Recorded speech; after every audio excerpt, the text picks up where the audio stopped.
কুণাল ঘোষ সাংবাদিকদের মুখোমুখি হয়ে বললেন, অমিত শাহের প্রেস কনফারেন্স করার কথা ছিল না। গতকালে ভোট দেখে ভয় পেয়ে প্যানিক রিয়াকশানে প্রেস কনফারেন্স করেছে। আর নরেন্দ্র মোদী গঙ্গা পক্ষে ঘুরে বেড়াচ্ছে। নিজের যমুনা নদী দিল্লির অবস্থা কি? পশ্চিমবঙ্গের নদীর ওপর ঘুরে বেড়াচ্ছে আর সেখানে দাঁড়িয়ে মমতা ব্যানার্জিকে গালাগালি দিচ্ছে। দেখুন কি অবস্থা, কি বল।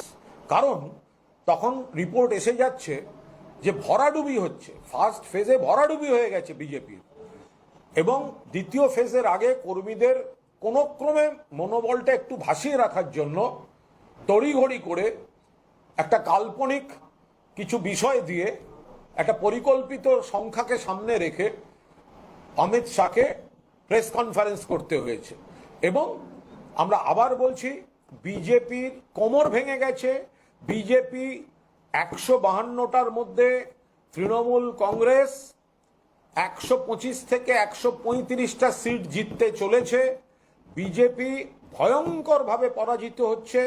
এটা অমিত শাহ জেনে গিয়েছেন, বিজেপি জেনে গিয়েছেন, কর্মীরা ভেঙে পড়েছে। সারা বাংলা থেকে সেই রিপোর্ট আসার পর তড়িঘড়ি করে সেকেন্ড ফেজের মনোবলটুকু বাঁচিয়ে রাখার জন্য প্যানিক প্রেস কনফারেন্স করেছেন স্বরাষ্ট্রমন্ত্রী। এটা গেল এক।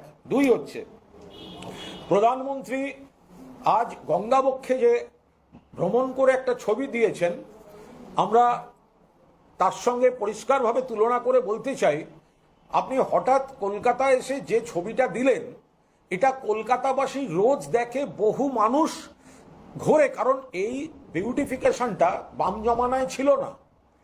মমতা বন্দ্যোপাধ্যায় মাননীয় মুখ্যমন্ত্রী টেমসের ধারের মতো সাজিয়ে দিয়েছেন গঙ্গার ওই জায়গাটা। গঙ্গা বক্ষে একদম সুন্দর একটা পরিবেশ, ছবির মতো সেখানে নরেন্দ্র মোদী ছবি তুলেছেন। কিন্তু তিনি যে শহরটায় থাকেন, দিল্লি, সেখান দিয়ে যে যমুনা নদীটা বইছে সেটা আজকে বিষ। কারণ সেটা এতখানি দূষিত যে নরেন্দ্র মোদী তো যমুনায় গিয়ে ছবি তুলতে পারলেন না, তাকে তো আসতে হলো মমতা বন্দ্যোপাধ্যায়ের সৌন্দর্যায়ন করা গঙ্গায় ছবি তুলতে। আমরা মাননীয় মুখ্যমন্ত্রীর নেতৃত্বে এই পর্যটনকে যতটা সামনে রাখি, তো সেটাই তো কার্যত প্রমোট করলেন। এটা তো মমতা বন্দ্যোপাধ্যায়ের করা সৌন্দর্যায়ন, গঙ্গার তীর সাজানো, গঙ্গাকে সুন্দর করা।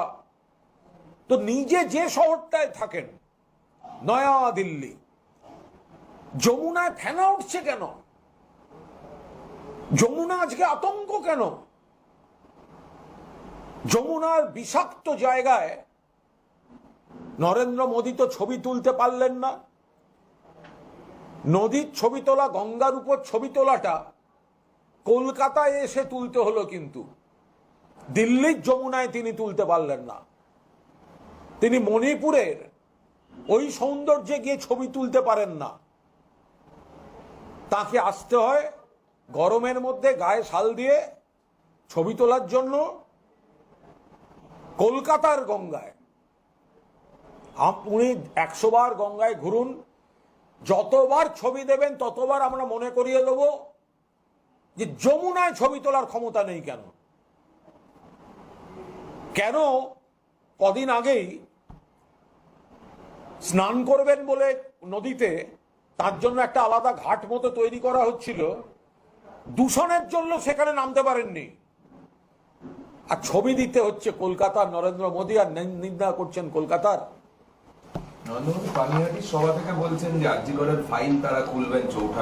নরেন্দ্র মোদী আরজিকর নিয়ে যা বলেছেন সেটা চূড়ান্ত স্ববিরোধিতা। বিজেপি চরম নারী নির্যাতনের সঙ্গে যুক্ত। নরেন্দ্র মোদীর লজ্জা হওয়া উচিত। উন্নাও, হাতরাস, প্রয়াগরাজ, বিলকিস, মধ্যপ্রদেশ, ওড়িশা, দিল্লি, মণিপুর, মহিলারা নির্যাতিত, ধর্ষণ, গণধর্ষণ, হত্যা, যাতে বিচার না পায়, পরিবারের লোককে হত্যা।